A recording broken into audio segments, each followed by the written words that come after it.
How did you know you were ready to leave SimpleHealth? Was the loneliness of the job and the fact that you always have a bullseye on your chest. How did you cancel out the noise? Two promises I made to God. God's always been on my journey with me. Why did she want to hide the illness from her parents? I knew once I said something out loud, the roller coaster of life is going to happen. Meet Carrie Siubutt. Embracing dystonia as her superpower, she developed unparalleled grit, focus, discipline that shaped her into who she is today as a future CEO. What did you learn about being an effective CEO? Well, I tell everyone all the time, get an executive coach. But you still have to have charisma and the ability to connect with people. I think that curiosity is part of that journey to being CEO. I always look for what my weaknesses were, right? You have to do this because if you don't get scared, you're not going to grow. And I don't do business with bad people. And I told the company that, and I said, what can I control? What can I not control? And I just have to focus on the controllables. What would you do when those question marks would come up? I mean, it's a double standard for women, right? If I was a white male, half of that wouldn't have happened. But you can reinvent yourself at every stage. How do you do that? It's passion and purpose, right? My passion was never SimpleHealth. I can tell you that. Looking back on it, what would you tell that Carrie? I mean, stress can literally kill you. Welcome to Exit Interview. I am your host, Ify Walker, founder and CEO of A4. Exit Interview is the place where exiting founders come to tell their stories. We learn from founders who are willing to skip the talking points, who are willing to go deep, not only on the technical side, but also on the personal side, the decisions, the choices, the disappointments, the moments that have made them the most proud. We want to see all of that because leadership is not just what happens on the cover of a fancy magazine or on exit day. It is about all of the small decisions that are made along the way, many of them public, but just as many, if not more, made in private. Welcome. So let's get into it. Let us know what we would have to understand about dystonia to really understand the leader that you are today.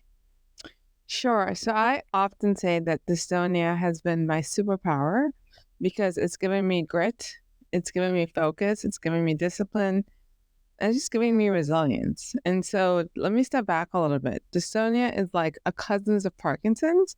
It's tremors, it affects the gait, it affects the speech, it affects in my hands. And so I got diagnosed when I was 11. I tried to hide my injury from my parents for about 6 to 8 weeks. And then, then they caught on. But I was always a little bit of a nerdy girl. So when you're reading, you don't do ballet or running or anything, you can fool the parents up until so much. And so it's very rare. And at this point, this is like 1985. I just aged myself. And so I went to a myriad of doctors. Everyone said they couldn't figure out what was wrong. And finally, a French doctor at Miami Children's Hospital said, you've got dystonia. One of 300,000 Americans usually have it. And I just said, okay. For me, I was like, okay, it's one more hurdle to jump over. I'd never changed my North Star. I actually think it brightened that star a little bit. And it gave me that intensity to show people that I can do it, even though I had this quote unquote disability. So, my disability doesn't run me. I often tend to run the disability, sometimes to a fault, but it really shaped everything from that point on, how I looked at the world. What do we need to know about 11-year-old Carrie that would help us understand how at that age you could say, okay, I know I have this disease, this illness that I probably have never heard of before. It's probably going to be new that I'm going to live with for the rest of my life, and say, okay, that's just one more hurdle. Mm-hmm. So let's step back even further. This is 7-year-old Carrie. We were living in Trinidad and Tobago, and that Christmas went to Barbados, and I got a cash register for Christmas. And I remember looking to my mom and saying, at 37 years old, I'm going to be a CEO, but married, but no kids, because, CEO first, then kids after. They'll put in there somewhere like me, 39. I don't know how in the heck at 7 years old I can make this declaration. Kids, and by the way, marriage or kids never happen. But the CEO was sort of always my North Star. And so we immigrated to the US and when I was 11. And it was a tough sort of assimilation into the American culture. Number one, I had a funny accent. I still do, but I only use it with my friends and family. Number two is I was incredibly smart. Like I would just consume information. And so for me, because my brain wasn't affected, and this maybe was my 11-year-old thought, I could still do what I want to do, which is read books and consume information. And I just didn't see how maybe walking a little slower or ever. And I think at 11, the disease wasn't as bad as it got till I was 25. So I just decided that like, I still wanted to be a CEO. I still want to work very hard in school. And I did. And it just never really stopped me. It just kind of kept on going. And part of that, I think, is, when my parents moved to the States, it was a new opportunity for us to have an education. I was very focused. I wanted to be one of the few people to go to college. And I wanted to be one of the first in my family to get an MBA from a very top school. And so, when you have these goals in life, you kind of keep on going one day at a time, one foot in front of the other. So I think 11-year-old Carrie just had goals. Why did she want to hide the illness from her parents for as long as she could? I just, I've never had that question before. Part of me probably knew deep down inside it was serious. And part of me just didn't want to focus on it. And part of me just probably didn't want to like put a burden on my parents. And that's something that, last month therapy I still talk about today, actually moved out to Florida to kind of help them out a little bit.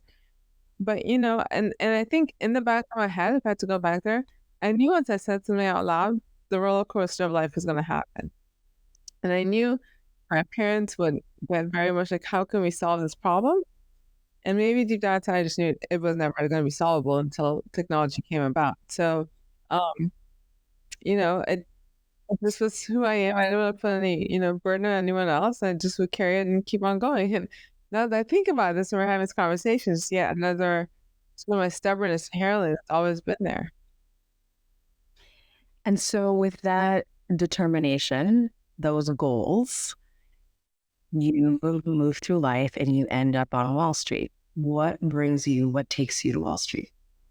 So at UNC Chapel Hill, where I went to undergrad, I wanted to be an actuarial scientist, and I got to my second semester of freshman year and we had to take a class called discrete mathematics, and it got wild. For a class, I never was like, and I just walked in there thinking like, this is some crazy stuff. Like there's a imaginary, there's like numbers are real. So I decided to change my major, and I decided to go into business school and at the UNC undergrad. And I was walking my junior and senior year in the halls of business school, and I saw a flyer that said, minorities on Wall Street, pick one, take a number in. And this is back in the day, like we didn't even have email. So I pulled it out and I called them.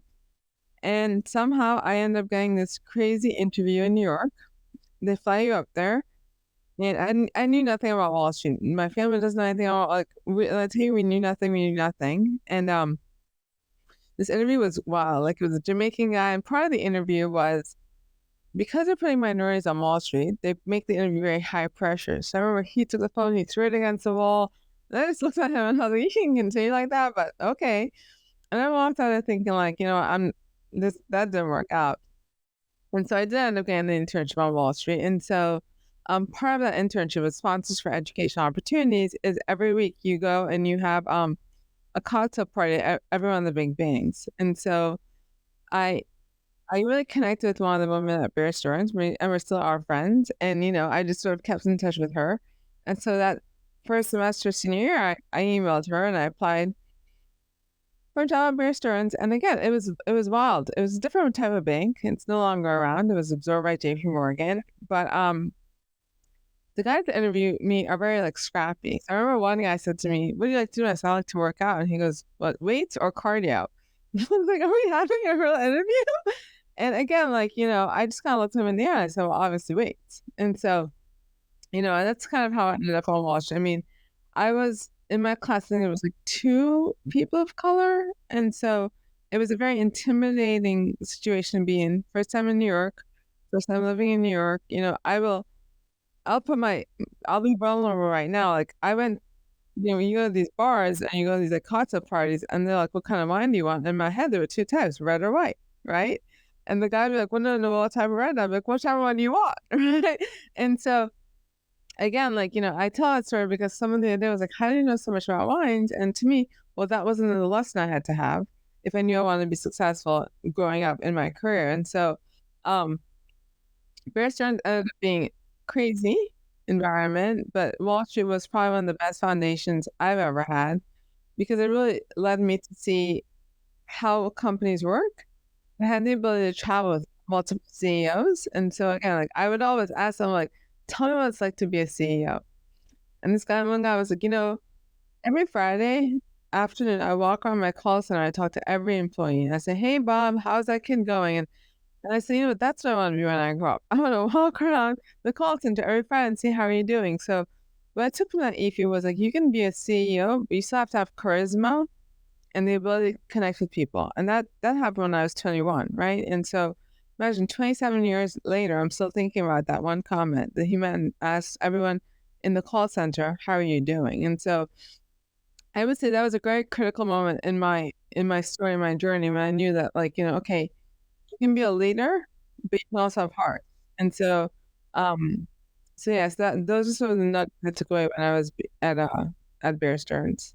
How did that experience with the wine and other experiences where you didn't know what you didn't know what you didn't know? How did those experiences shape you or change you?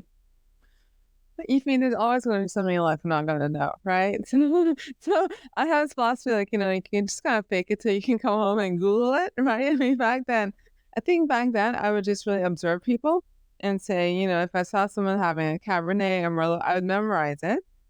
And then I would order it probably the next place I went to. If I didn't like it, I knew that was the one that I liked. I knew eventually I would like one, right? So then it ended up being, a California Pinot Noir, right? So that's really how, there are multiple different things. Like, I didn't know what the Hamptons was, right? Like, I didn't get like why that was so critical to use summer. I didn't know what people summer. I didn't even know what that meant. Like, what do you summer? Like, you weren't all year round, right? You summer. And so, I didn't necessarily think in my head, like, wow, that's weird. I think in my head, I was like, wow, this is how a different part of the world lives. And being like, the Park Avenue part of the world. And I knew I wasn't from there, and so I didn't expect that I should know all these things. How did that impact how you interacted with your family? So I come home every Christmas, and you know what? I just am always me, right? So I come back home and be Trini Carrie, I'd get my roti and my curry duck, curry goat, and just like, do my thing. And so it didn't, like, I never changed. I never changed then. I never changed when I was CEO. And I can tell you, when I became CEO, the first thing my mother said when I came for dinner one night was like, Carrie, let me remind you, when you walk through that door, you're my daughter. You're not CEO. So given that type of upbringing, Ify, I was always been me. And when I come through that door, I'm always me.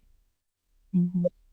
So tell us how you moved from Wall Street and all these new experiences and your commitment to being a CEO. How do you move from Wall Street to SimpleHealth?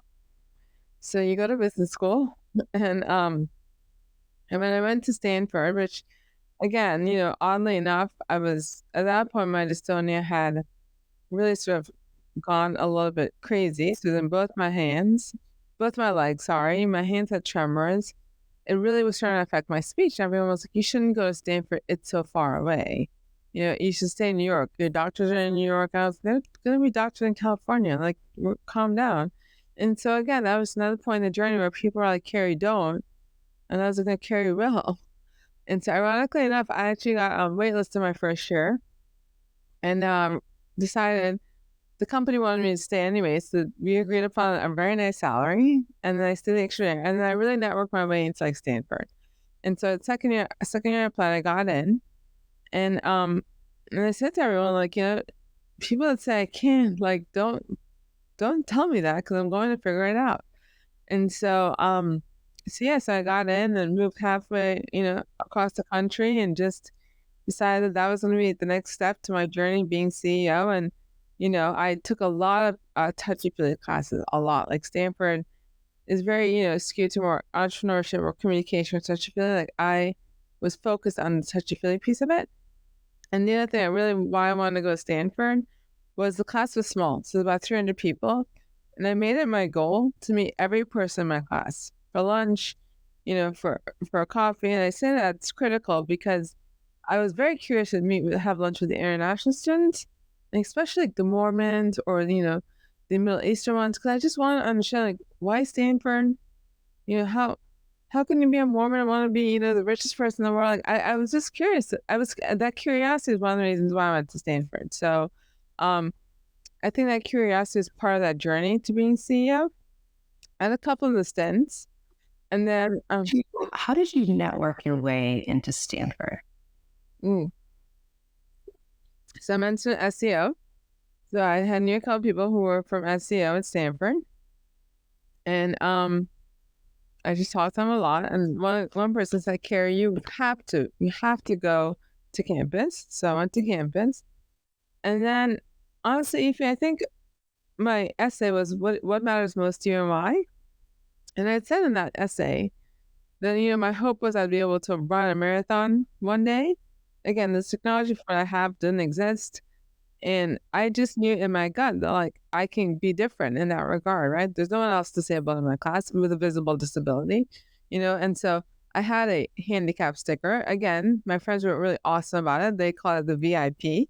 So, but meanwhile, in my head, I'm like, you guys are lazy. Like, I would pay to park in the back row, right? Like, I'm not trying to park in the front row. And so, but they're like, no, we love front row. And so, for me, it was hard physically going to Stanford, but again, like, that was part of my journey that I had to get the skill set rounded out to become a CEO. So you're at Stanford, you meet everyone. What does that teach you? That there's so much richness and goodness in diversity. There's just so much everyone can offer. And you've got to take the time to learn about people, understand the way they think. And so I spent some time with that. And again, like, because we're all there for this incredible opportunity, no one took it surprised when I asked questions. They were actually wanting to share about themselves. And so you finished B school. What happens next? I've got a couple of the startups, none of which ever made me rich.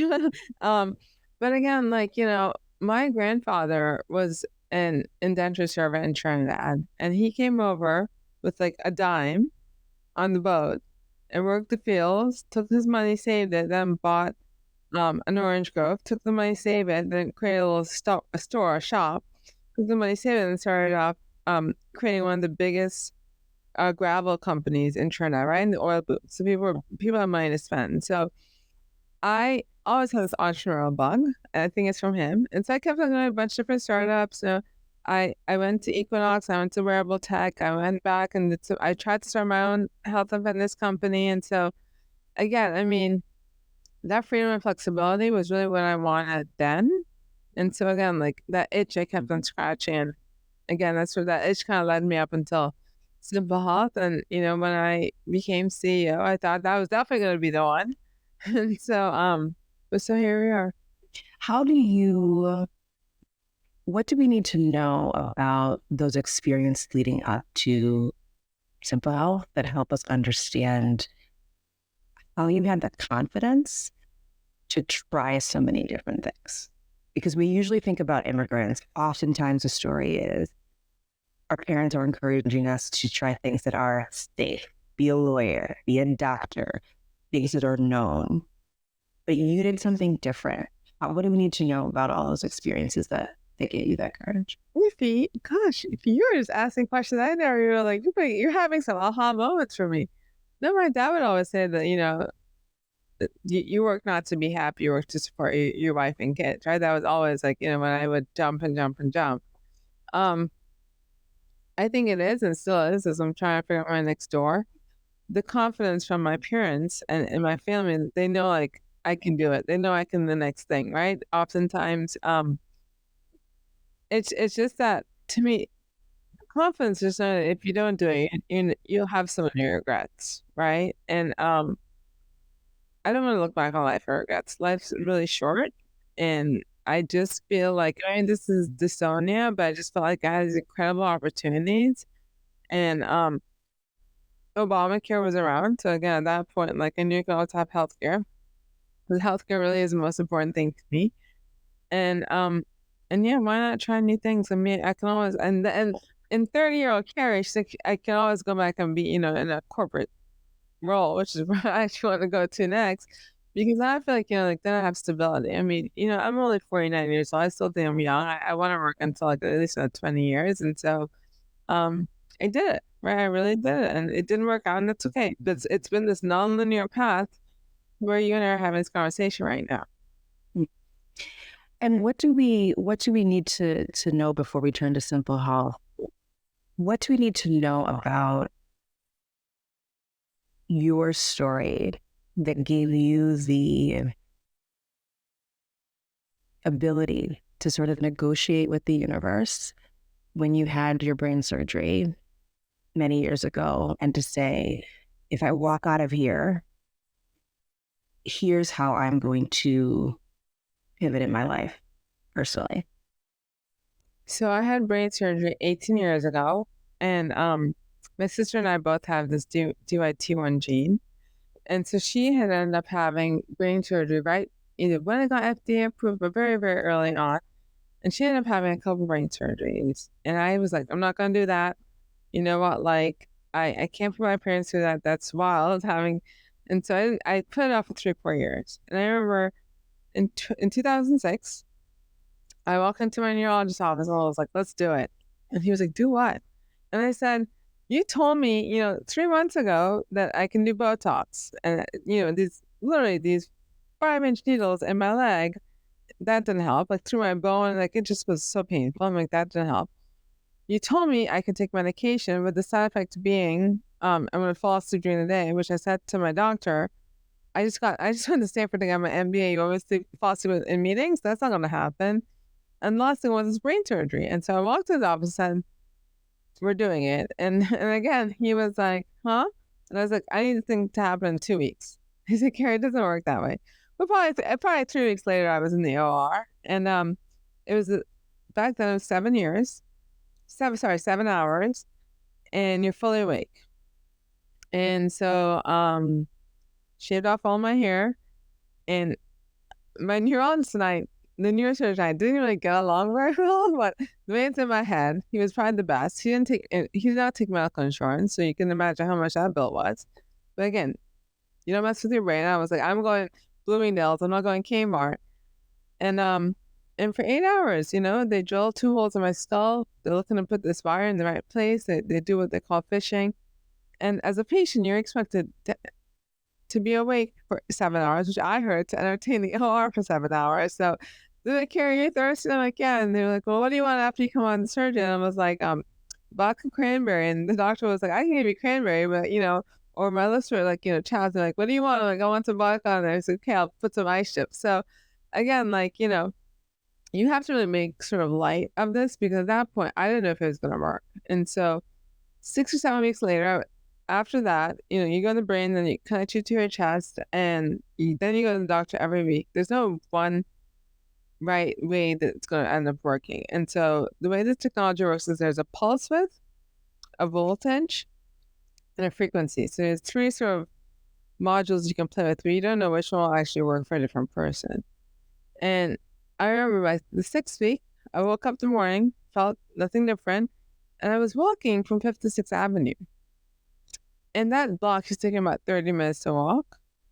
And he did it in 10 minutes. And I just kind of looked up and I was like, wait, did I just walk?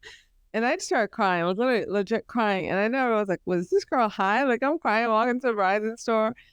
But I was walking.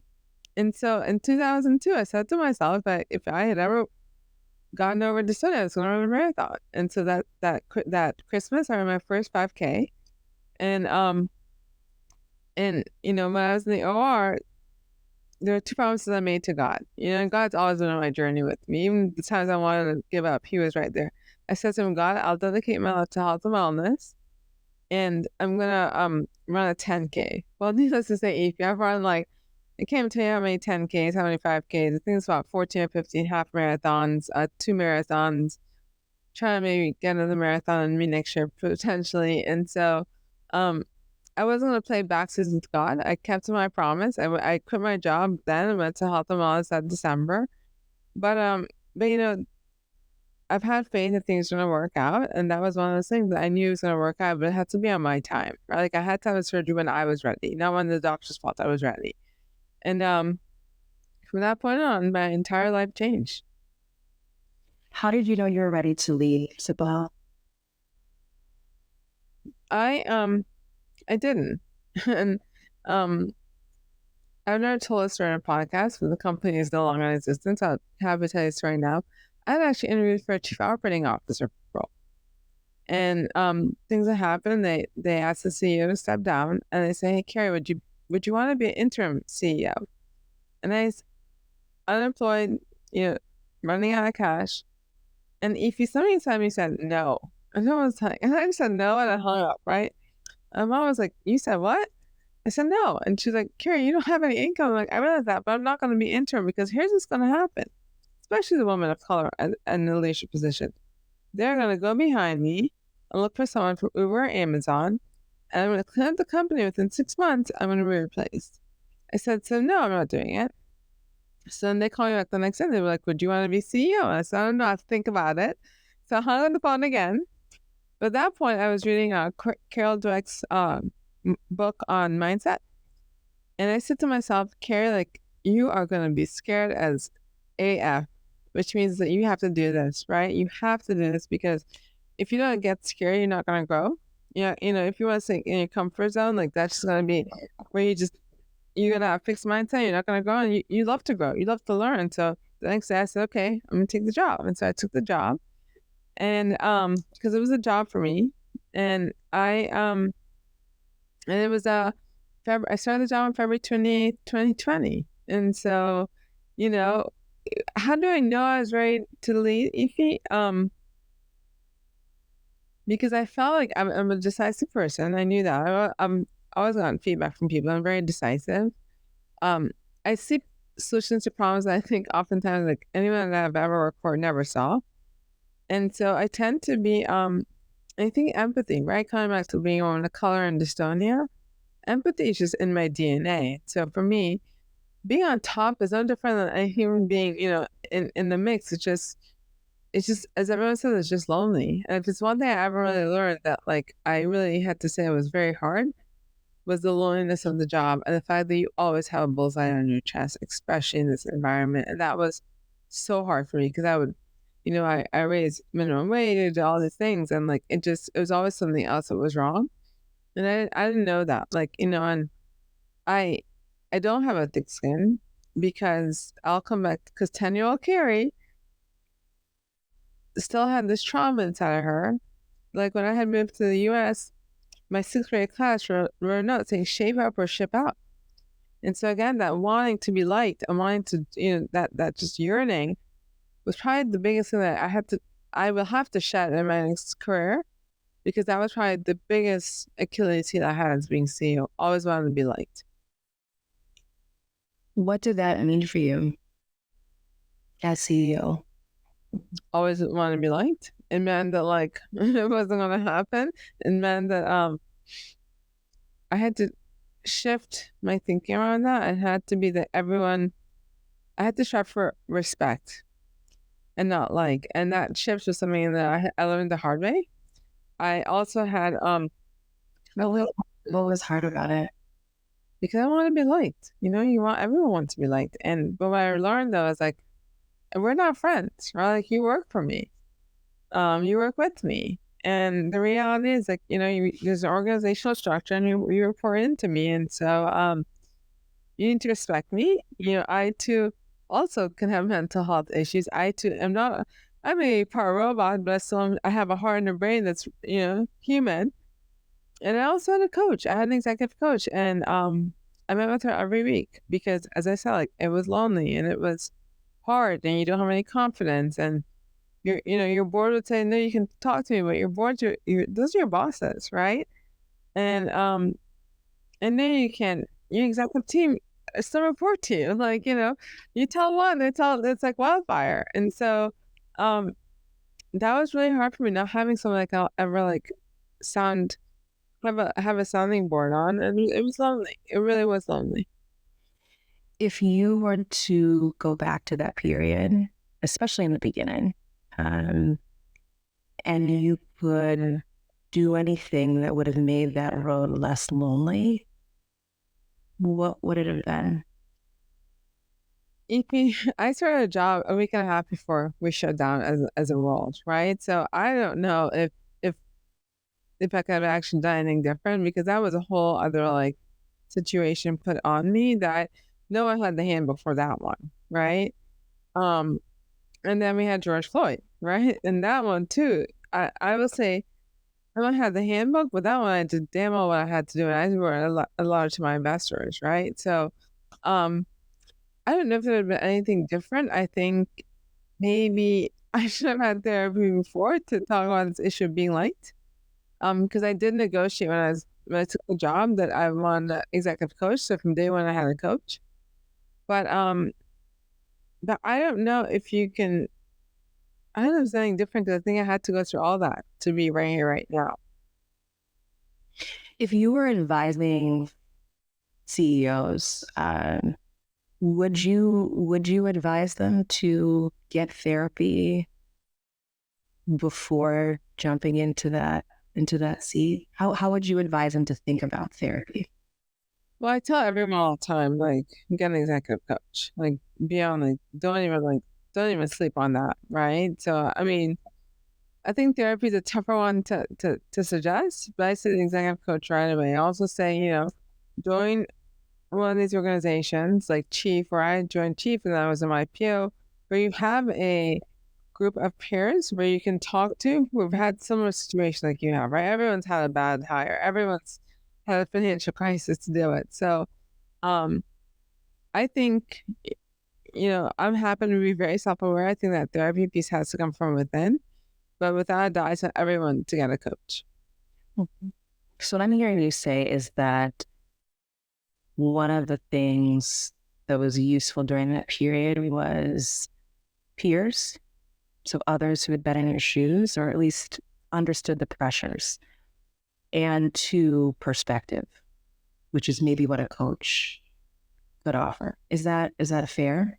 Yes, that's very accurate. I think perspective from the coach, but also perspective from other CEOs who've done the same thing, right? Like, I remember this one person was like, I mortgaged my house to make payroll. Don't do that, right? So again, like, or Carrie, you're gonna get through this, right? And I think for me in that moment, I couldn't see the way out. Look, I think about the person I was a year ago, and it's like night and day, right? So I just feel like that perspective and that experience was super helpful in helping me figure out, like, how do I get to the next day? How did being a first-time CEO shape your approach to running SimpleHealth? I think I was naive in a couple ways. Like, I think part of it was, not understanding how this workforce and this generation of work. I'm from old school, 9 to 9, get your shit down. Like, sorry I cursed, but That's fine. You can do that here. okay. And then just, you don't live till you're done, right? And so, whereas this generation, which for right or for wrong, some pieces that I respect would be like, oh, I'm done at 5, I'm leaving, but you did say X, Y, and Z. Why did you say that? And so again, like, it's a different culture. And I think, I remember I asked Brene Brown a question one time in a seminar, and her perspective was like, this generation is angry, right? Like, because of our decisions, right? Like, we, not me personally, but we decided to vote Donald Trump in 2016. We sort of encouraged or didn't figure out right from wrong with George Floyd. Like, we made all these decisions, and granted, it may not be me personally, but my generation are like responsible for that. So there's a lot of angst, right? I never looked at it that way. And so I think the hardest part was just trying to relate to that workforce and knowing that, like, I can't look at them for approval, but I could just make sure that, like, I do the best I can for my employees. And how did you know that you were doing your best for your employees? I mean, a couple things. Number one is, I paid very well. I feel like my front line is my lifeline to a customer. People forget that. Like, people always underpay your customer representatives, and they are the voice of you ultimately, right? I was very good with PTO. I was very good with leave, maternity and paternity leave. I looked at when you work, the things that matter, right? Like, I gave all the directors like executive coaching. Like, these are things that matter. Now, whether they thought they matter or not, that's a whole different story. But I felt like when you look at like what are basic wants for employees, it's not the free candy in the office, right? And we didn't have an office. To me, I'd rather spend that money and get you like a DE&I trainer for a seminar, or like a game night. And so I just really have always focused on the employees. That was really my true focus. Now, how did I know if I did it right? I didn't. I mean, you can say Glassdoor, but I realize people are bitter when they go on Glassdoor. And so the other thing I had to learn too is like, in a very open social world, that I can be canceled at any moment in any sort of like, any medium. And that was really hard too. So I think, you don't know and you do your best. You have to do what's right. Then when you go to bed at night, you can sleep very well. But I think at that point too, you also have to sort of lean on friends and family and remember who you are. How did you cancel out the noise so that you could focus on what was most important and remember who you are? I don't think I did a good job of that. If you really want me to be honest, like, I absorbed it, right? And that ultimately led to me an extreme burnout, right? Like, when you take every piece of feedback and don't brush it off, and keep on like playing that videotape in your head, it's not healthy, right? And it was just a job, and I have that perspective now, but then I didn't have that perspective, and it's because of the culture we live in, right? Like, now, because I was like, oh my God, they're gonna sue me. Like, how am I gonna pay cash on this? And so, whereas now I know if I were to ever go back and be CEO, which I'm not sure I want to, I will always have a reserve for severances, right? I will always make sure that, like, knowing that, like, people are gonna leave, people are gonna work out. Like, I had a very hard time hiring leadership people because my executive coach would always say, because I'm always like 4 steps ahead. If someone's like 4 steps behind, I would get frustrated. Right? Like, I have to. It's like running a marathon. I have to go back, pick them up, come back again. I'm like, I just did this run, and so I would just say I did not do a good job taking the feedback or running through or my mind going, well, get sued, or this will happen, or that's story, because either way, it's going to happen anyway.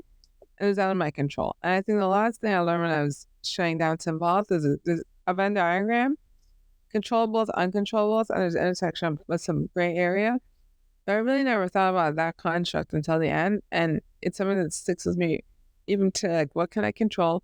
What can I not control? And I just have to focus on the controllables.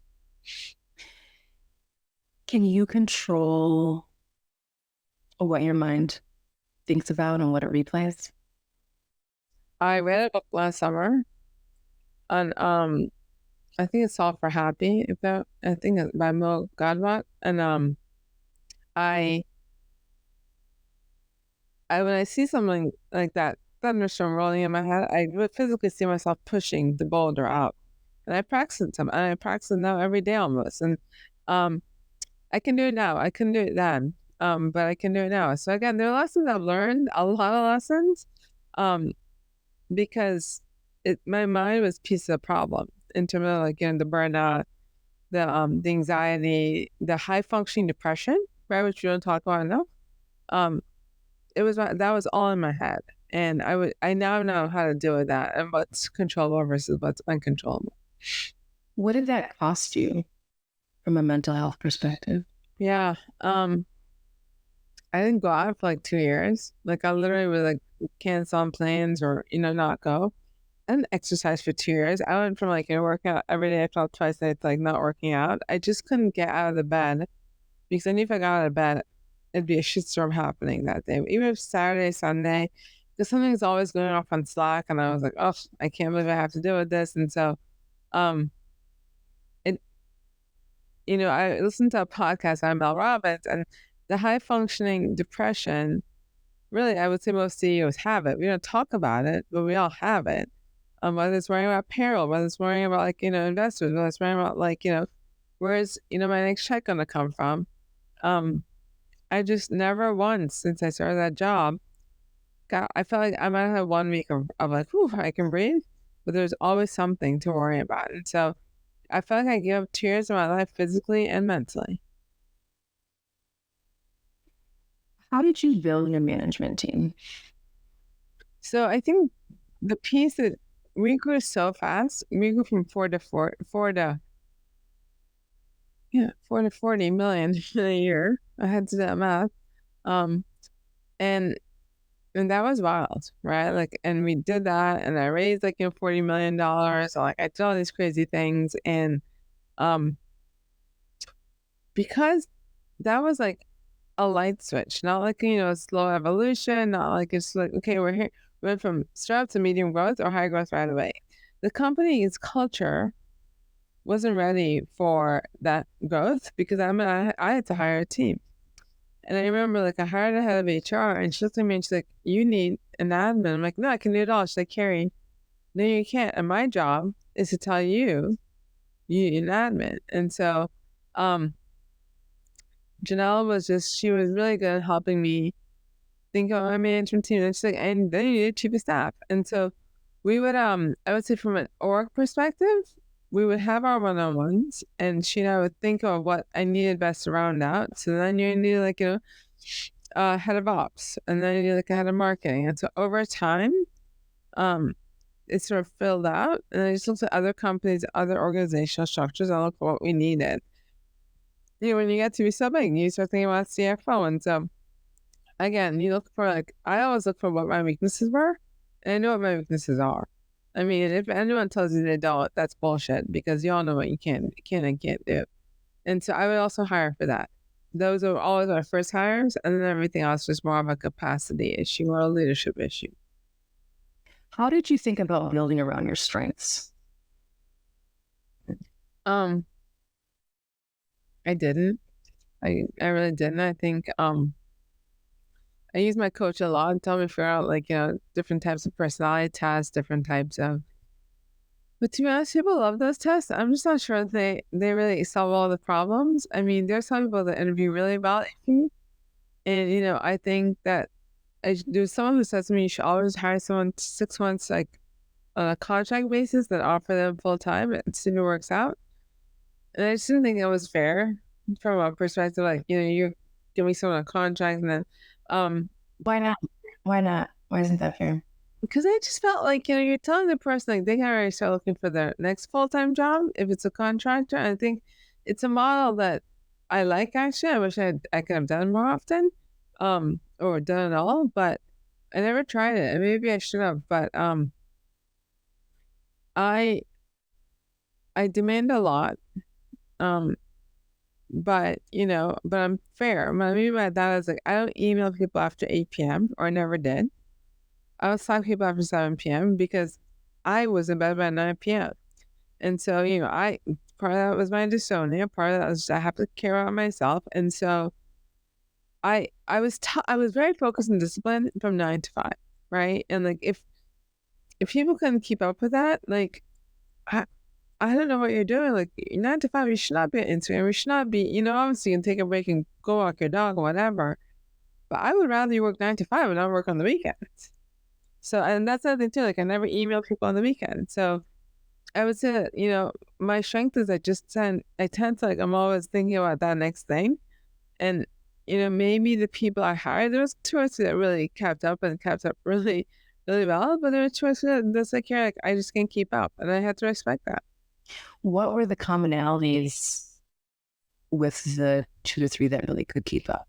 What did you learn? A lot of them were people of color, if you want to be real here. A lot of them were Carrie, we believe in you, we'll see you through the end. And And yeah, that was it. Like, and they're all brilliant, right? All my people of color were like, and I, you know, as a CEO, I just hired for whoever I hired for. Like, I hired for the best. Like, if you were the slave and you were the best, if you had to be a person of color, great. But I remember I hired someone. They're like, I can't leave here until you leave. I said, why? And he was like, because it's the first company where I didn't have to code switch. And I was like, what do you mean? And he was like, because they can be talking to me, like, girl, and you just don't even like, excuse me, you just and this other girl said, I can wear my hair natural. And again, these are things. So these are the types of people that stay until the end, because I really think I asked them. I still keep in touch with them. I asked them why, and one of them said to me, because I just had to be with you at the end. I just had to. And so, one of them told me it was the best place I ever worked, and they want the gang to get back together. I'm like, girl, the gang is not getting back together. So I just think that if you really want me to be real, that was all my hip hop color lasts until the end. How did you hiring the right executives is something that keeps most CEOs up at night. So how do you know when you've hired an executive that is right for you in your stage of growth? If I had $1 million, I would try to get that problem solved. I mean, you don't, right? You just don't. But to be honest, like, I usually know in 3 months, and then I give it 9 more months, and the year comes, and then like 6 months, and then I'm very always big on severance too, because I don't want to get sued. And so I probably over-severed people like my severance money, but I just you don't know, you really don't. People just have great resumes. They BS.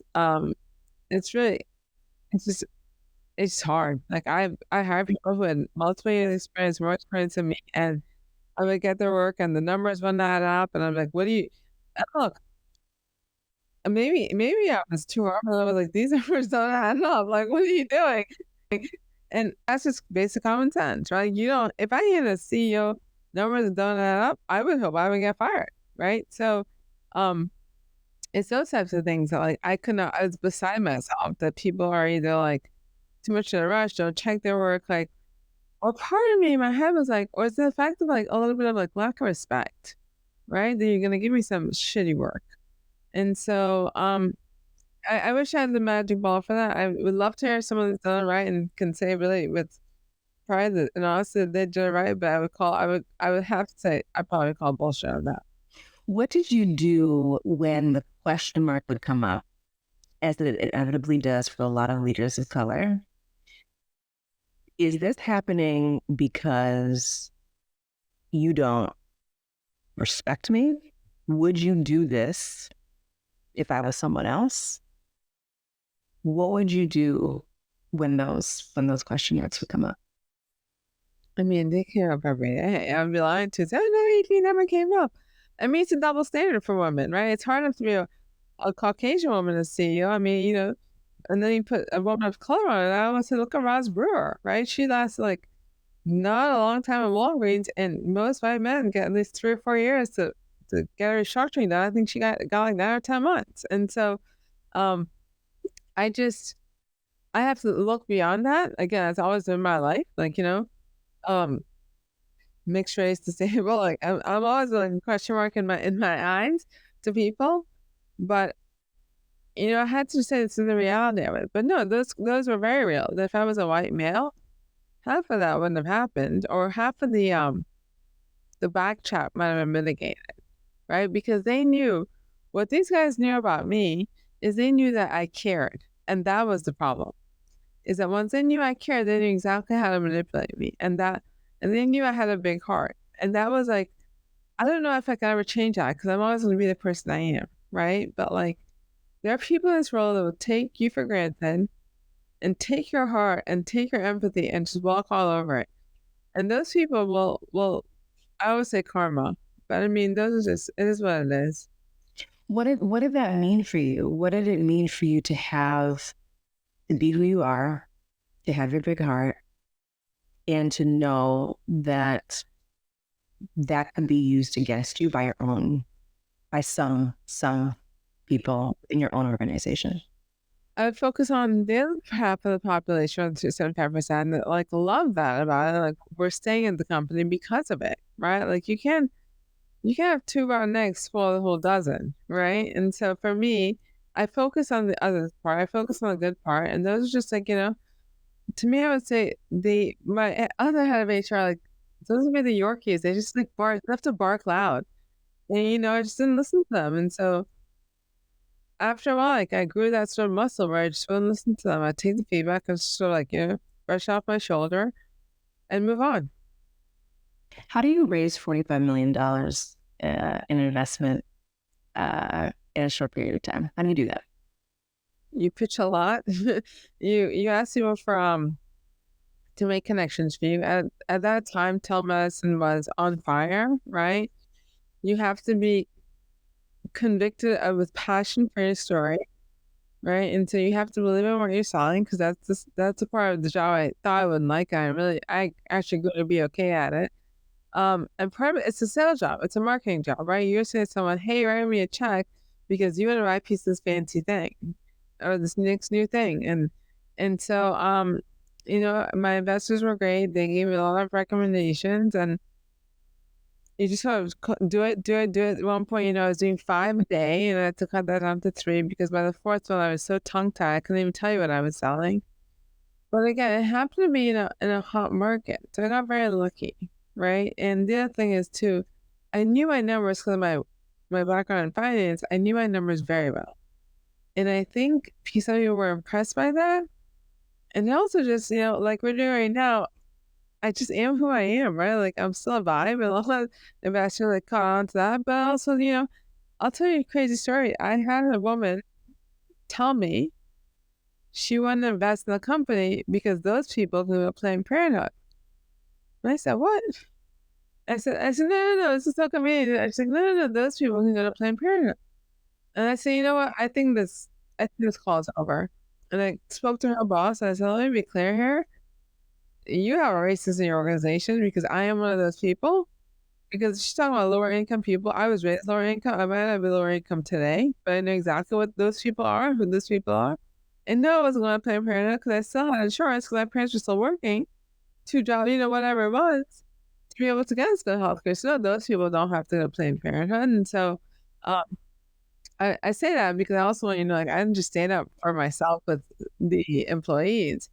I also was very vocal with investors. And it was the day after Biden had accepted had gotten sworn in, and I said to the same guy, I said, "Quote Joe, if you basically say anything wrong, you're fired."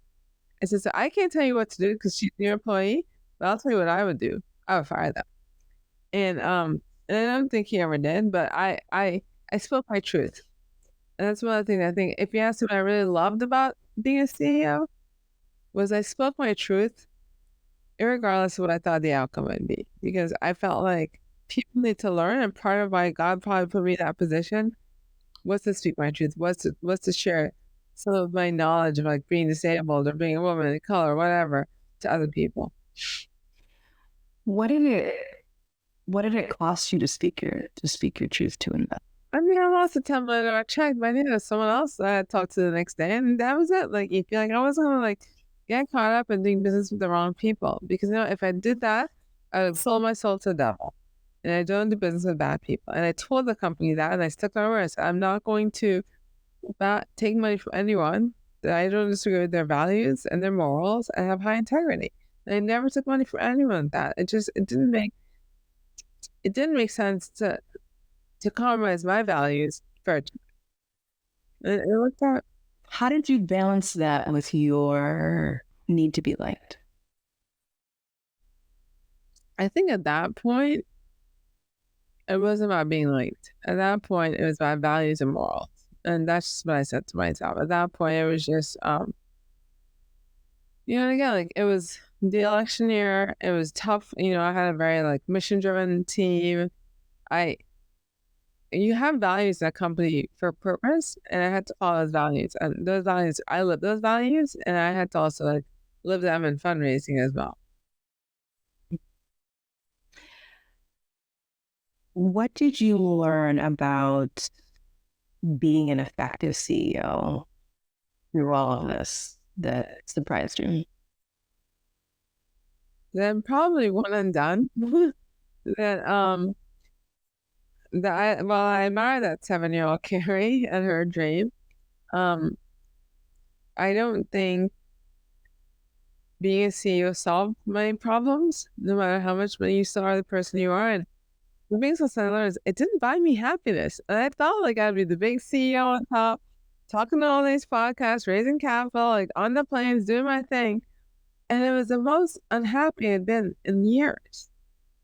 And so I spent the last year decoupling Carrie, the CEO, just from me being me, right? I mean, I took therapy again after the whole thing happened, and my therapist was like, "Why do you have to be a CEO? Why do you have to be a Stanford grad? Why can't you just be?" And I think about that every morning when I go for my walk, and I'm like, if I can just be, then I'm the happiest I am, right? And so yeah, I mean, I think for me, the title is nice and everything else, but it comes with a lot of stress. Let's talk about what happened. So when did you grow the company? You're at this massive scale. You're in all the press releases, top But of all the things. all the glitz, all the glare, and you decide that it's time to pivot, to make a change. Talk to us about that. How did you know? So two things happened. One was there was a regulatory change. So for anyone listening, healthcare is very hard. There's a lot of uncontrollables out there. And so we had gotten as high as 75 million in revenue, and then this change happened, and we kind of lost half our revenues. And that's when the Ukraine war started. Like I just remember going to bed that night and being like, my whole world is about to turn upside down because I just knew. And I'm too damn smart for it. It's like, have some time when the market's going to collapse. Like it was so frothy the year before. People were writing I would sneeze and I would get a check, right? It's going to have to correct. And I should have shut up and not spoken that out loud, but I did correct, right? And it's correct in a way that should be lasting in my mind. Like companies should be profitable, companies should be having growth. And so between the change from a regulatory perspective, it made the fundraising harder and made I was nowhere near profitability. And then that's when just I think the hellish 12 months just happened, right? Because that was the summer of layoffs, and we had gone to 200 employees, which I was quite proud of because it was so diverse. I was so happy, and then I had to fire them, right? And then it came to like cutting out the costs and cutting out people, and just there's no fun to cutting every day, right? Like and cutting my own salary and cutting my everything. I was down to like nothing and cutting and putting stuff on my credit card, like you just want to be so hopeful it's gonna work. You just do this one more thing, it'll work. And then and I want to say like December, like this isn't gonna work. And so I started having this conversation with the board. I'm like, I don't think we're gonna get money. We want to be profitable. I'm burning like millions in cash. Yeah, I got it. It's like less than $1 million, but I'm still burning, right? I think we should do something. And I would say the one thing is like if the board and I had aligned earlier, what ended up happening probably wouldn't have been happening. What I mean by that is by the time we made the decision to sell, it was too late. So we really just had to get the best price and sell the asset.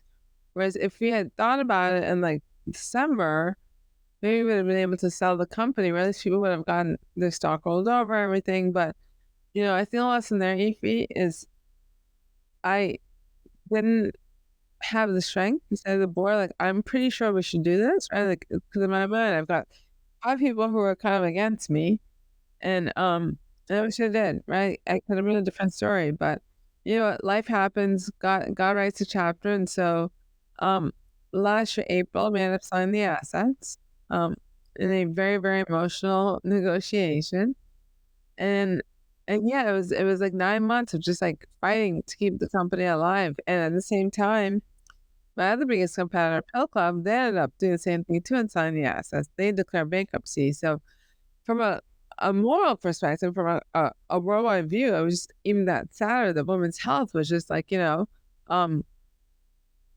was no faith in that investment, right? And so, because both companies, the thing about it, ended up being sold to women's health companies run by men. So, two white men, okay? So, it was hard from that perspective. We had just gone through DOMS, we had just all these things that happened. We had just gone through the abortion pill, all that, and I had finally found the right team. And to your point, the team before, I had finally gotten the right team, and the ship just hit the fan. And that was so hard for me because the team and I would just jive, and it would be so clear what we needed to do, and we were gonna pivot, and all these things, and then you look in the bank account, and you just don't have any money, and you can't. There's only so much you can do, and you have to make payroll, right? Like making payroll is my biggest nightmare. And so we sold the assets, and what they don't teach you in business school is how hard it is to shut down a company. It's probably hard to shut down and start one up. This is a great chapter, but I needed the chapter closed before I came into 2024. Let's go back to the Carrie that always thinks 4 steps ahead, who could kind of see pretty early, at whatever moment that the tailwinds had shifted, but who is like, I'm going to, I can keep pushing. And, there wasn't maybe the alignment as soon as you would have liked, looking back on it. What would you tell that Carrie, if you could talk to her? Yeah, I mean, the minute that, I was slowing down marketing money right away, right? Because CAC was very expensive, because every D2C company was trying to get at the same time on TikTok, right? So it cost me way high marketing. My board told me to throttle marketing, which didn't make any sense to me, because we're actually then burning cash, right? And the sake of trying to grow revenue. So I think at that point, I would have had a very serious conversation saying, look, here's where we are. And now on the flip side, part of the reason why I probably did right is like I knew to save the company, I'd have to fire half the company. And when I tell you, Ify, how many times I thought I went to a dark place thinking like, you can't personalize these decisions, right? You can't think of like Mary Bob can make rent or Stu can get her kids feel like you just can't. And that was a hard lesson for me. And at one point, I remember saying to myself, I'm going to have a nervous breakdown. Like I am going to literally crash and burn. And the fact that I didn't obviously shows my resilience. I mean, I prayed really hard in those times, in those dark times, but I survived. I mean, the 3 rounds of layoffs, right? And you survived. You get a lot of heat. You get like some stalkers on LinkedIn, but that's what's gonna happen. But you're gonna breathe, and you're gonna wake up every day. You're gonna thank God I'm up every day, right? And in that perspective, I didn't know that. I didn't think that. I thought again that was one of those times where my mom was like, this is gonna happen. And 10 bad outcomes happening. I mean, even like, I'm going to jail type of thing was in my head, right? And so, I don't know, it feels so hard because it was such fire people, right? Like, I think I would fire people sooner, right? Really, if I had to. But until you do your first firing, your first layoffs, it's just, you don't want to do it, right? And I just kept on saying, I can do it. I mean, I did it. And I'm here to talk about it. I'm still smiling and after a long period of like time. But yeah, that was probably the hard part, knowing that those 4 steps, including one of them, would be firing a lot of people. Who helped you then? Who helped you? Who supported you as you were having those 10 worst outcomes scenarios? I'm going to go to jail scenarios. I don't think anyone did. Like, I think, your friends tell you it's going to be okay. My peer group at my IPO, those guys were awesome. Some of those guys like walked me through it. They let me ugly cry. It was probably my second forum where we met, and I just was ugly crying. I'm like, I haven't ugly crying in years, and in front of my friends and my family, and I didn't even know you, and I'm ugly crying. And they gave me the hug, and they're like, it's going to be okay, right? Like, it's going to be okay. And so, I think inside me, it was the glitz and glamour that I just knew was ending. The phone stopped ringing, and the recruiter stopped calling you, the people that want your money stopped calling because they know you can't pay. And I think, I had to get from my family, my friends, and then just really a lot of prayer. Do you remember when Simone Biles stepped down from the Olympics And, she got a lot of flack from some folks about that. I wondered if executives also went through moments where they experienced the twisties. And I started calling it the work twisties, where you kind of lose sense of place and, purpose and, just sort of where you are. Do you feel like you went through sort of a work twisties, or was it something different? No, I definitely, I had thought about stepping down in April of the year before, 2022. I thought about that, and I probably should have if I thought about it really. But I think part of me was like, that's giving up, right? And if I had to go back and look at it, I think it would have been more of a strength for me. But, again, like, I can never look back because you start my life, and I don't know what's going to happen tomorrow, this afternoon. Smile. Like, I remember going, my very best friend, she was like, you haven't smiled in months, and I was like, I don't even remember how to smile. Like, that's how it was. Like, I would be physically there, but mentally I would be present. I'm trying to figure out how I can solve that, how I can solve that, and I know what Simone Biles was going through, and I really applaud her for taking her step down because she knew she was going to perform her best. And I wish I had had that courage and that sentiment when I was in the middle of it. Having gone through that experience, what would you say are the signs, right? These are the signs of the work twisties, so people can recognize them maybe in themselves, but maybe other people who love an executive can say, hey, I'm seeing these signs in you. I mean, for me, it was like, lack of joy. For me, it was like not wanting to be social, not seeing people. I stopped eating because I was so stressed out. I couldn't even feel hunger. I think the biggest thing, like, if you lack living, you just every day is a chore for you to wake up, and you literally physically have to put one foot in front of the other to get out of bed. That's a sign that you're not on a good path. And yet, so many leaders have experienced exactly what you just said, but don't feel like they can stop because they feel like they're giving up and they feel like they're quitting. What would you say to them? I mean, I had those things too. I would say, find a support person that can be there for you. Definitely try and get a therapist and see if you can work through some of these issues.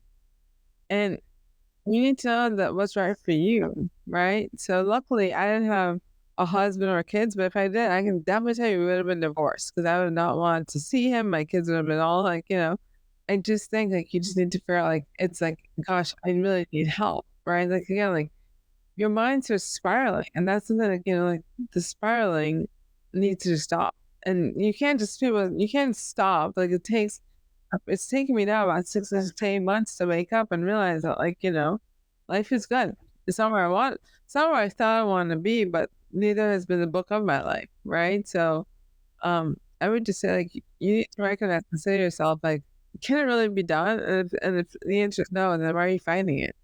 Because no one's going to call you a quitter but yourself. And so let's talk about the work that you've done, because you've smiled a couple of times on this podcast, so I know we're in a different place. So tell us, what do we need to know about what you've done to bring yourself to this point? I mean, stress can literally kill you. This is what I've learned. Because the last, as much as I started to unwind slowly, like medical stuff started to come up. It's so I probably had all these issues before, but the stress in my cortisol was so high. Like I wasn't sleeping for the last like year. Like all of 22 and 23, I would have to take something at night and an anti-anxiety pill to sleep, right? And I swore I'd never be able to sleep again. My friends were like, no, Carrie, you just have to change your life. Things I'm trying to do right now is I wake up at 5:30 and I'm not working, but I want to create good habits. I go for my walk. I don't understand why it works, but it changes your whole day when you walk and the sun's on you or whatever. And, listen to whether it's Mel Robbins or the news, I listen to something that will nourish my head. And I kind of work on like, I just run the 5 a.m. club too, so maybe that's part of it too. And I also work on that's my physical.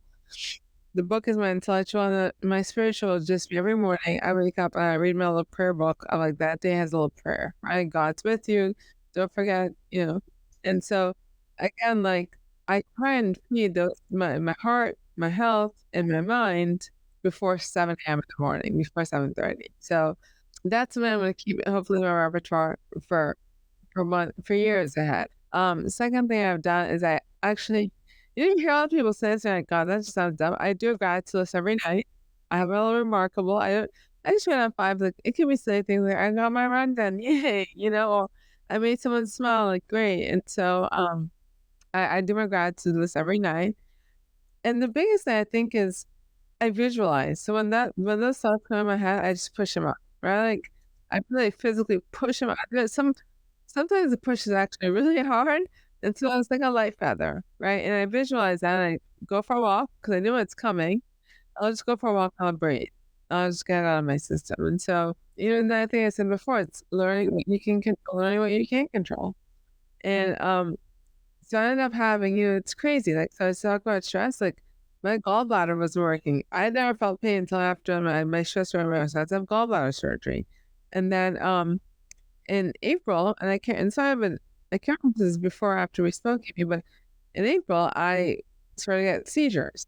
And it was pretty bad. And so I ended up having, longer story, but like I ended up having to have all my wires replaced. It's like a pretty long surgery for someone that should have been just fine. And that again gave me my sign that like life is short, right? Like appreciate the small moments.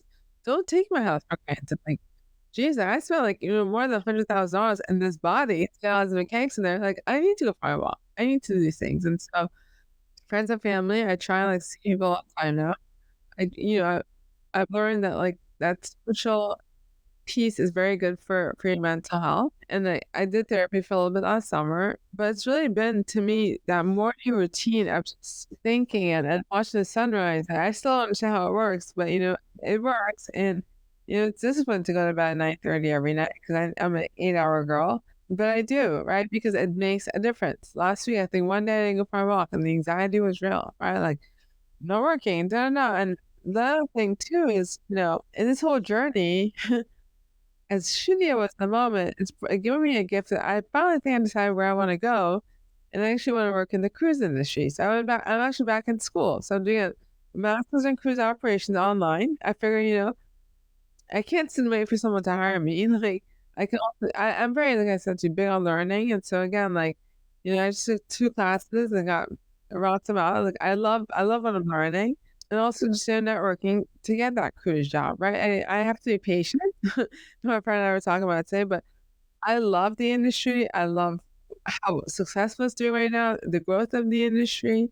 My big audacious goal now, it does have a letter C in it, is I want to be a chief accessibility officer, right? Microsoft has that because, the CEO's son, I think, is disabled. I would love to be that for one of the cruise ships. And I say that I've been on cruises where the ramp is literally like a 45-degree slope, and my sister can't. She's in the wheelchair, and she can't get off the ship. Right? To me, we'll tell you, oh, that was a mistake, but like these are things that can change people's vacations. How wide areas are like, and so my goal right now is not to be the CEO, but it's CAO, and it's pride because I do believe that if you open it up and generations are changing and disabled people can vacation too, let's have the opportunities to wind them up. So it's a bit of a change. I sometimes stop saying the word pivot. It's the evolution of where I'm meant to go next. And I think the disabled piece is critical now because the reason why I really want to be a CEO in my older years is I want to show people that like people of color, women of color who are disabled could be CEOs. You don't have those when you're growing up, right? And so for me now, being a CEO, these positions don't exist. So I'm gonna make one up at some company is because someone will see the value of that one day, right? And they'll make you right. Like 2 inches can make a big difference on someone's cruise. I had this joke all the time that people were like, well, why do you want to go into healthcare? I was like, because I want to build a ramp to healthcare, do steps, right? And so I see these things that like people don't see, but I look normal because of all my surgery and stuff. So I feel like I have this ability to be able to add value in that perspective and try and change your role a little bit. Again, like this is a gift God gave me. I want people to understand it, and I never want anyone to feel sorry for me. My perspective is to use it for good. So one of the things that struck me as I listened to you today is that you had this really audacious goal at a young age, become a CEO, and you did it at also a very young age. And a lot of people become lost after they've achieved the big goal, right? Like now what? But you continue to evolve and to reinvent yourself at every stage. How do you do that? I was reading the paper, like literally 2 days before my surgery. Like I'm having seizures, but I'm reading the paper and I see this ad for this master of cruise operation. Right? And I'm like, that's my son. I'm doing it. I literally pull out my laptop and I start playing, like, literally right away. Like, I believe in science. I believe that, I was talking to a friend today, she's like, I'm going to retire in 2 years. I want to work till like I'm 70 for very many reasons. I think, our brains are they're muscles. And if you retire, it's not about Pilates because things will happen eventually. You have to keep thinking and growing. And so I've always wanted to work in the cruise industry, but when you go to school like Stanford and you're not doing high tech, like, why would you do that? Like, I don't understand, Carrie. It's a big ship on water. Like, no, dude, it's like living cities on waters, and the laws are crazy, and you have to figure it out. And and it's worldwide, right? Because I'm so cravings. And so for me, I think, I want to do a big company, right? So I want to get those RSUs. I want to get that insurance. I want to get that stability. And so you asked me before why I kept on doing. I think I had to get that out of my system, right? Like I'm old enough now that I crave stability. I want stability. I did the CEO thing, right? Like now I can go back and like do something different, a different organization, and still like have a purpose, right? Like, and I think that's my purpose is this whole being an advocate for disability and how do you get that to have people who are disabled have a normal life. And so I wouldn't say reinvent myself, Ify. I would just say, there's passion and purpose, right? And my passion was never SimpleHealth. I can tell you that. My purpose was to be CEO. And so for me, like right now, I want to get that next thing. You heard me say job a million times. I want that career next. I want that career. I want to be somewhere for 10 years. I don't want to have to be worrying about payroll. I want to be worrying about innovation and growth and those fun things, right? So I see the hard part is just trying to explain to someone why I want to get into the cruise industry. It's a million times, but I have a skill set I believe can I'm an athlete, right? You can mold me however you want to mold me. And for me, I just think I want a job with something that I really care about. And I really want a career at this point. I don't want a job anymore in high tech. What would you tell an employer who says, Carrie, I don't hire former CEOs. They're unemployable. They don't know how to take direction from the leaders. There's no way they can be a number two right after they've let a thing. What would you say to them? I've already had this question a million times. I would say, well, that's very judgmental, number one. Number two is I actually am okay being number two. I just want to be in a work environment where I'm a thought partner on the management team. Like I don't need to be CEO because again, if you think about it, I've done it, I've seen the underbelly of it, right? I actually think I would flip it and be like, you're very lucky to have me work with you because I know exactly what you don't want to know about and I want to fix it for you. I sort of flip that narrative, flip that speech. It's what I had to think about, to be honest, because someone I don't get it, right? But I personally get it because I don't want to worry about payroll. I don't want to worry about money in the bank. Those are things, Ify, that's not my purpose in life. My purpose in life is to innovate, to talk about things, to change things, to be a change agent, not to worry about payroll. And if that's or Wall Street if it's a public company, right? And so that's just not my passion. And so again, that's not my purpose. I know it. I'm self-aware enough to know that's all I'm put on this earth for. If there's a CEO right now that's listening or a board member that's listening and they are thinking about hiring a chief disability or accessibility officer, what would you want them to know about how that role will impact the business? Well, I think you're talking to a whole audience I've never talked to before, right? So I think there's much growth there. I think obviously depending on what, let's take Microsoft, for example, right? A lot of pings going off. So how do you do that for someone who's audibly challenged? Or how do you create programs for someone visually challenged? And so again, I would say there's those same issues in any company too, right? So maybe if there's an emergency on a cruise ship, how do you get someone who's, audibly challenged to hear there's a noise going on, right? Those are problems that have to be solved. And so me, I would just say let's look at the industry and let's look at the data and let's figure out how we can open the business to this whole audience. But again, it's all about growth. It's not meant to be like, hey, like, it's not a pity party. These are businesses, right? We make money businesses. Be an opening of like, of a market segment. Yeah. I mean, even like I would say accessibility. I would even say like DEI work too, right? Like, how do you make some of these vacations more like open to people of color? Right? I think that those are things that like, people don't realize. Like, someone shouldn't feel bad because they're going on their first vacation, their first cruise. How do you welcome someone in?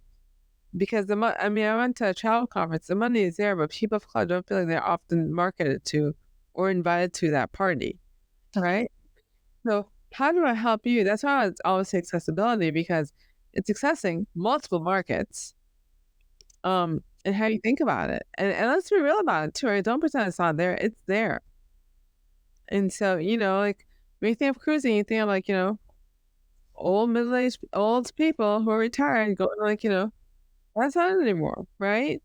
And again, like don't get me started, but there's a lot of market share of people of color that no one talks to. And so let me help you tap into those people because I know I can do it. Yeah. And that'll impact their bottom line. Before we wrap up, what didn't I ask you that I should have? What was it like when I sold the company? What was going through my head? I would say that was a hard day. Signing that document. But it was also, I felt like I breathed for the first time in like a year. Like I had a breath, like knowing it was over, knowing the light of the tunnel was there. So it was one of those feelings that like you're sad it ended, but you know it had to end, right? And so it was a loss I had to mourn, right? And I had to see it was like, it was over and package that up and move on. But it was a hard day. Like I think that's the thing about signing a document. Like I was elated that it was over, but I was sad that it ended that way. And I had really had high hopes of like, having a great exit and like making a lot of money and like being on podcasts and all the things, right? When you think of those stories, you don't hear it. If you like, you don't hear stories like what you're doing right now, which is why I told you when we talk. Like I applaud what you're doing, because some exits are messy, some exits are beautiful, and I know people have exited and made millions, and they're so unhappy because they don't want to know what they want to do next, right?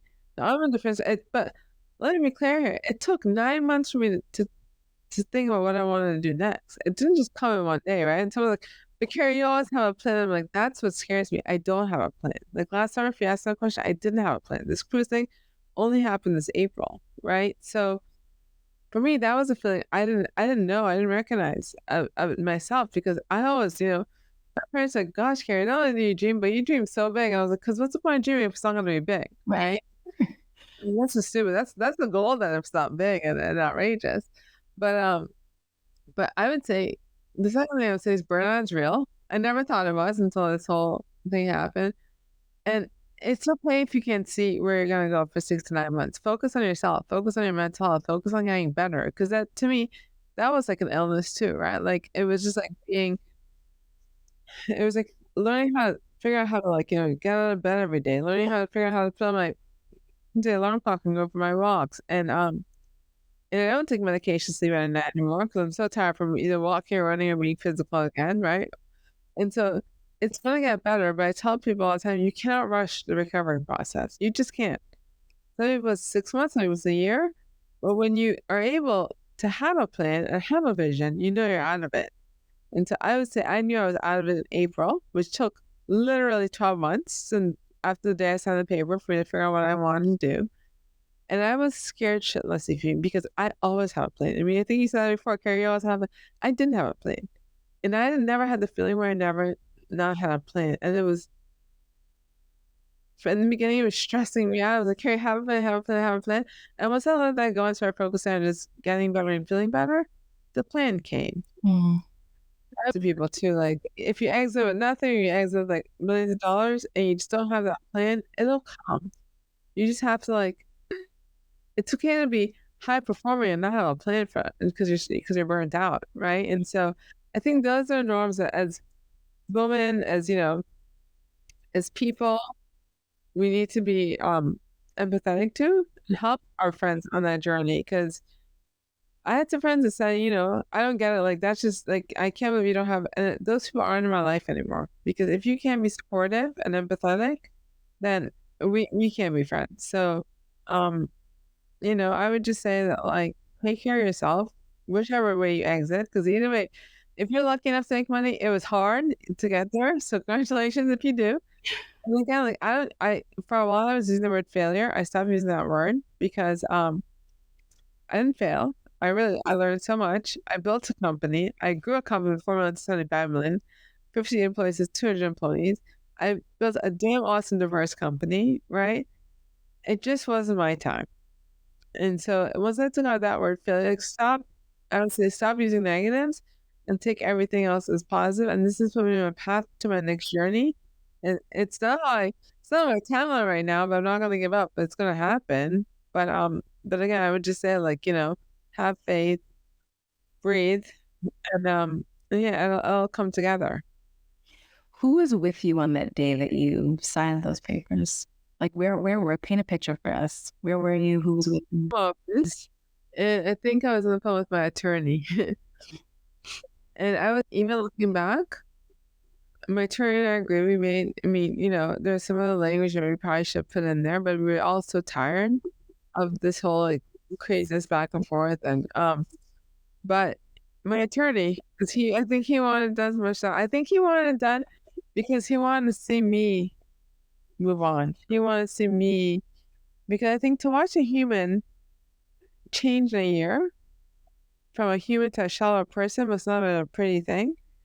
And yes, it was my attorney, and I just docu-signed and moved on. What did you do that night or that evening after you signed? What did you do? I watched Netflix. I literally went to bed and watched Netflix. I had the energy to do nothing. I had the energy. I had a sigh of relief because my patients got to land somewhere. But I also felt like I failed. I felt like I failed myself. I felt like I failed my employees. I felt like I failed my parents, my Korean parents. I felt like I was embarrassed. I felt like, this is going to be the last thing. Nothing about that day was good for me, except the fact that I landed my patient somewhere. That's what it's about. Everything else for that point was negative. And that's why Sit next to that, Carrie. If you can sit next to her on the couch as she's watching Netflix, or wherever you were watching Netflix, what would you tell her? I told her I was going to cry on this podcast. Okay, we'll cry together. I would just give her a big hug. Just say it's going to be okay. Time will heal. And it did. But then I really couldn't see it. I could not. All I saw was darkness. I could not see anything. But I would just give her a big hug and be like, girl. I wouldn't say to something like, girl, get your big panties on. I'd take care, like, take it easy, get up. One foot in front of the other, and this too shall pass. And just remember, put life in perspective. Like, you've been through brain surgery. Life is short. Like, you just don't let anyone down, right? I mean, I think that was my big, like, I let my investors down, I let this thing down, and, like, honestly, that's the nature of investing. 90% of stars fail, so don't blame me. But again, those were things that I had to. I was so dark and negative that I couldn't see the right from wrong, and now I'm like, okay, it happened. I moved on. Yeah, you know what? It is what it is. I gave it my shot. And to your point, I got my big dream. Realized I checked that off my list, but that was my dream. That wasn't the guy upstairs' dream, right? Maybe now I need to listen to the universe a little bit more and my heart. So that's not what I'm doing right now. What about 7-year-old Carrie? So sitting there, trying to get goals. What would you, on the other side of all of that, what would you tell her now? I probably wouldn't tell her a damn thing. I probably still want her to live her life and dream her dream. Because again, like, that's how I got here, right? I always say, like, that's how I got here today, right now at 2:09 p.m., right? If I didn't have that dream, how different would my life have been, right? So I think it's all part of my life story. It's all part of the journey. You feel like I would just, I'm like, girl, you got this. You're gonna do it. You might not, you just don't know what you're asking for, but you're gonna do it. And so I would just tell her, like, keep on going. Don't give up. Yeah. How can our audience follow you, keep up with you moving forward? I think LinkedIn is my best platform to use. And so it's just my name and Carie, last name's Siubutt. But yeah, LinkedIn is the best place. I would tell anyone who's listening right now, dream big. Have your plan though. Like dreams just don't have it, right? You have to have a plan to get there. Have your plan on how you want to get to your dream. But don't give up because the old cliche is all linear. It's all linear. It's a wavy line. But you should get there if you put in the hard work and you believe in yourself. I believe it. I believe that. I believe in manifesting. I believe in talking and speaking it into existence. And so I would just say keep on dreaming, but have your plan. Carrie, do you think, and maybe you were able to negotiate this, but do you think pre-negotiating essentially a parachute, right? A golden parachute, knowing that at some point leaders are going to exit under whatever circumstances, so that there's some sort of guarantee, something that's being set aside for the leader so that they have time to recover. Is that something that you were able to do? Is that something that you would advise other leaders to do? Is that even possible? Because half of this is just not even knowing what's available. I mean, I had conversations with my board. My board was very good to me because they knew how much it would take to close it. So I mean, I got a little spiff. I won't say, I didn't get like life-changing money, but I would say, I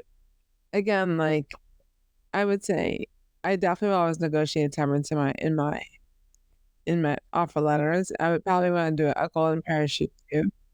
But the more senior you are, the more you have to think about these things, right? Like so I look at when CEOs get fired, I'm like, you're good, boy. You just got a $25 million parachute. You're good, right?